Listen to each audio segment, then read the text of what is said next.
जय हिंद दोस्तों। आज की इस वीडियो में हम बात करेंगे सामान्य भूगोल ज्योग्राफी के बारे में। तो ज्योग्राफी दो शब्दों से मिलकर बना है, एक तो जियो और दूसरा ग्रेपो। इसमें जियो का अर्थ होता है पृथ्वी और ग्रेपो का मतलब होता है वर्णन करना। इसका शाब्दिक अर्थ होता है पृथ्वी का वर्णन करना।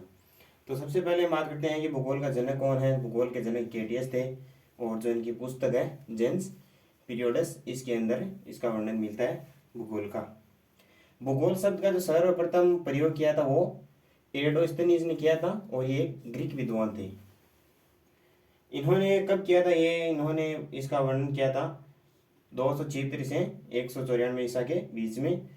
तथा इन्होंने पृथ्वी जो पृथ्वी है उसकी परिधि का लगभग सही मापन किया था। ठीक है, इन्होंने इन्हें ही भूभौतिकी का जो है जनक या फिर पिता कहा जाता है। जो विश्व का मानचित्र है उसका निर्माता है वो अलेक्जेंडर, और जो विश्व का ग्लोब है उसके निर्माता है मार्टिन बेहम। जो भारत का मानचित्र है वो एन विले ने 1752 में प्रदर्शित किया था। और जो भारत का मानचित्र है उसको जो विश्व के मानचित्र ने सर्वप्रथम प्रदर्शित किसने किया था, वो किया था टोलमी के द्वारा दर्शाया गया था। और जो आधुनिक भूगोल है उसके जनक कौन है, अलेक्जेंडर वॉन हमबोल्ट है। अब बात आती है जो मानव का भूगोल है उसके जनक कौन है, तो है पैट्रिक रेडजेल, और इनकी जो पुस्तक वो है एंथ्रोपोजियोग्राफी। ठीक है, अब बात आती है ब्रह्मांड की।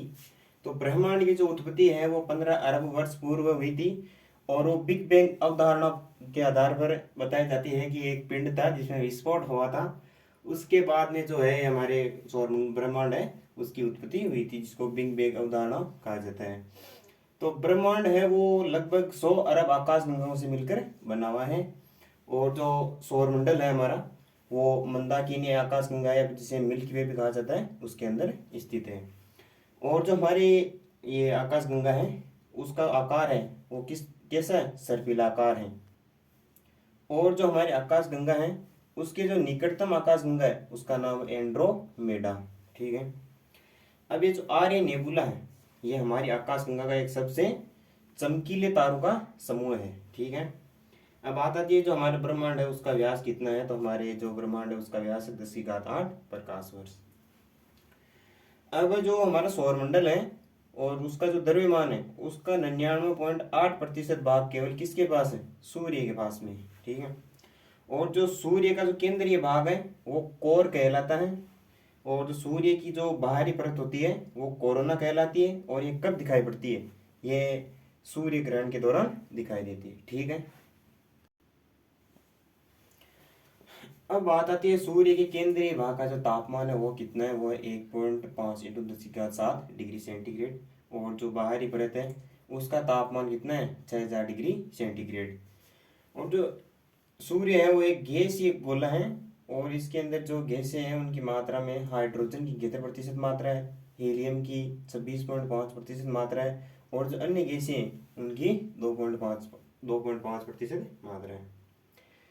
अब जो सूर्य का प्रकाश वो पृथ्वी पर कितने समय में पहुंचता है, तो वो है 8 मिनट 16 सेकंड में। और सूर्य की व्यास की अगर हम बात करें तो वह 13,92,000 किलोमीटर।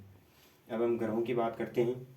तो सबसे पहले करते हैं आंतरिक ग्रह, इन्हें चट्टानी ग्रह भी कहा जाता है। इनमें बुध, शुक्र, पृथ्वी और मंगल हैं। और जो बाहरी ग्रह हैं जिन्हें हम गैसीय ग्रह कहते हैं क्योंकि इन पर गैसों की प्रधानता ज़्यादा है। इनमें बृहस्पति, शनि, अरुण और वरुण है।